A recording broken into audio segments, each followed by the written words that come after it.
अस्सलाम वालेकुम एवरीवन। मैं आज जा रहा हूँ नया नाज़ाबाद और आज देखिएगा सिक्योरिटी के काफ़ी बेहतर इंतज़ाम होंगे वहाँ पे, क्योंकि एक हादसा जब हो जाता है उसके बाद हमें ख़्याल आता है।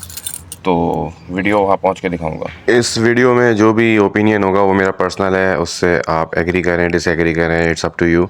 बट जो मैं समझ रहा हूँ और जो इस पूरे इंसिडेंट में जो भी सूरत हाल मेरी नज़र में है वो मैं आपसे शेयर करूँगा। जैसे ही हम नया नाज़ाबाद पहुँचते हैं तो गेटेड सोसाइटी है, आपको पता है, तो इन्होंने अब एक अच्छा काम और किया है कि इस राउंड अबाउट पे इन्होंने एक सिग्नल्स भी लगाना शुरू कर दिए हैं।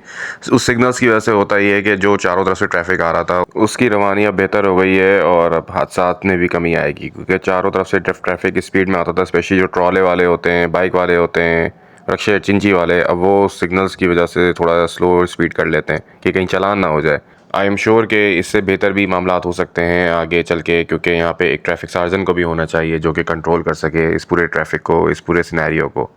एनीवेज़, जैसे ही हम दाखिल हो रहे थे नया नाज़ाबाद में तो मैंने ये नोटिस किया कि इन्होंने बाइक लेन जो अलग से पहले सेपरेट थी वो अभी भी सेपरेट है। उनका एक मैकेनिज़्म बन चुका है जिस पे वो प्रॉपर चेक कर रहे हैं बाइक वाले को, उसका एनआईसी रख रहे हैं, उसकी एंट्री हो रही है और मोबाइल नंबर भी ऐड कर रहे हैं उस रजिस्टर पे।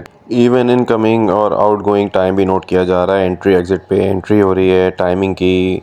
और ये सब इसलिए नोट हो रहा है कि अगर उस दौरान कोई इंसिडेंट हो तो उस बंदे को जिसकी एंट्री हुई है उसको कॉल की जाए, उससे पूछा जाए। तो very good initiative, I really appreciate that. But बात यह है, कहने की गर्ज ये है कि अब ये सारा सिनेरियो जो भी हुआ उस बच्चे का शुक्र है रिकवर होना, और उसके बाद नया नाज़ाबाद की मैनेजमेंट पे बहुत प्रेशर डालना। उस फैमिली पे भी तो कोई रिस्पॉन्सिबिलिटी आयद होती है या नहीं? नया नाज़ाबाद अपनी गलती से सीख रहा है और उन्हें सीखना भी चाहिए, क्योंकि ये ऐसे वाक़यात आइंदा इन फ्यूचर ना हो तो बहुत अच्छा होगा। लेकिन जो पेरेंट्स जिनके सामने बच्चे खेल रहे होते हैं उन्हें भी ये सोचना चाहिए कि उनकी भी तो गफलत है। आई मीन उस माँ का क्या जो अपने बच्चे को अपने सामने जाने देती है और उसके बाद वो कहती है मेरी कोई गलती नहीं है इसमें, ये सारा कुछ सिक्योरिटी का, मैनेजमेंट का फेलियर है। तो हमें ये सोचना चाहिए कि हम अपनी गलतियों को भी एक्सेप्ट करें ताकि आइंदा ऐसे वाक़यात ना हो। और उस माँ की सबसे ज़्यादा बड़ी गलती है क्योंकि उसके सामने उसका बच्चा गायब हुआ।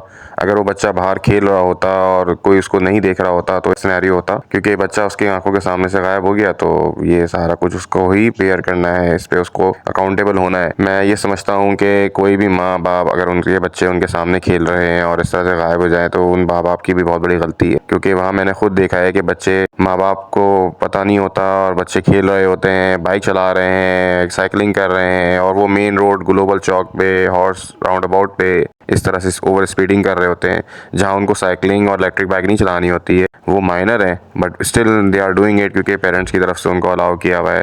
और फिर होता ये है कि बाद में पेरेंट्स फिर रोते हैं कि हमारे बच्चे गायब हो गए। तो बीइंग अ पेरेंट वहाँ पे हर रेजिडेंट्स की रिस्पॉन्सिबिलिटी है कि अपने बच्चे पे नज़र रखे और ये देखे कि बच्चा क्या कर रहा है, किन एक्टिविटीज़ में, क्योंकि बाहर तो पता नहीं होता कि क्या कुछ भी हो सकता है, एक्सीडेंट भी हो सकता है। फिर भी अगर माँ बाप के सामने से कोई इस तरह की चीज़ होती है तो वो माँ बाप भी उतने ही रिस्पॉन्सिबल हैं जहाँ पे उनकी security. If you agree with my opinion तो मेरे इस वीडियो को लाइक करें, और अगर एग्री नहीं करते, डिसएग्री करते हैं तो डिसलाइक कर दें। बट जो मेरा ओपिनियन था वो मैंने आपसे शेयर किया है। मेरे इस वीडियो को देखने का बहुत शुक्रिया और प्लीज़ मेरे चैनल को सब्सक्राइब करें, मेरे आईडी को फॉलो करें ताकि मेरे आने वाली वीडियो भी इस तरह से आपको रिसीव हो सके। Thanks for watching, take care. अपने बच्चों का बहुत ख्याल रखें, उन पे नज़र रखें, क्योंकि सबसे बड़ी रिस्पॉन्सिबिलिटी पेरेंट्स पे आयद होती है, बाद में किसी और पे। अगर पेरेंट्स ही बच्चों के इस मामलात में गफलत बरतेंगे तो आप किसी और पे कैसे ब्लेम दे सकते हो? सबसे पहले you have to own your childrens. आप उनको अपनी नज़रों के सामने रखें और उन पे नज़र रखें कि वो कहाँ जा रहे हैं, कहाँ खेल रहे हैं, चाहे आप एक सोसाइटी में ही क्यों नहीं रह रहे हों, क्योंकि कुछ पता नहीं है, आजकल के हालात बहुत ख़राब हैं। Human trafficking, human smuggling, specially बच्चों के साथ जो हो रहा है वो आप सबके सामने है। अल्लाह हाफिज़।